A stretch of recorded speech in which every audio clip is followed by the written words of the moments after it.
In the 3rd year of the reign of Jehoiakim king of Judah, Nebuchadnezzar king of Babylon came to Jerusalem and besieged it. And the Lord delivered Jehoiakim king of Judah into his hand, along with some of the articles from the temple of God.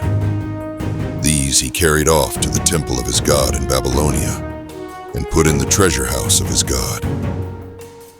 Then the king ordered Ashpenaz, chief of his court officials, to bring into the king's service some of the Israelites from the royal family, and the nobility young men without any physical defect, handsome, showing aptitude for every kind of learning, well-informed, quick to understand, and qualified to serve in the king's palace. He was to teach them the language and literature of the Babylonians.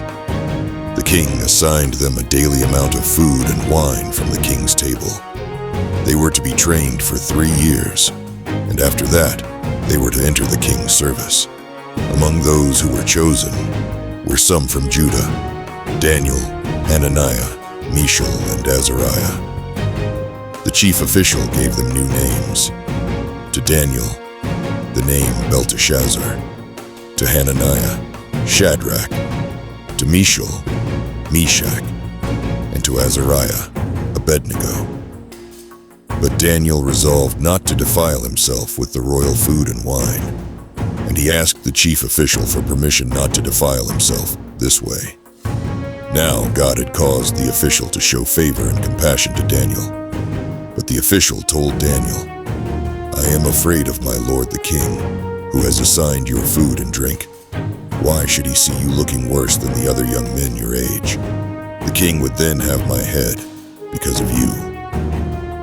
Daniel then said to the guard, whom the chief official had appointed over Daniel, Hananiah, Mishael, and Azariah, "Please test your servants for 10 days. Give us nothing but vegetables to eat and water to drink.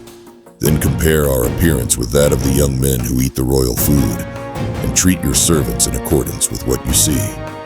So he agreed to this, and tested them for 10 days. At the end of the 10 days, they looked healthier and better nourished than any of the young men who ate the royal food.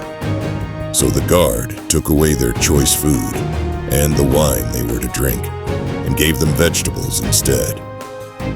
To these 4 young men, God gave knowledge and understanding of all kinds of literature and learning. And Daniel could understand visions and dreams of all kinds. At the end of the time set by the king to bring them into his service, the chief official presented them to Nebuchadnezzar.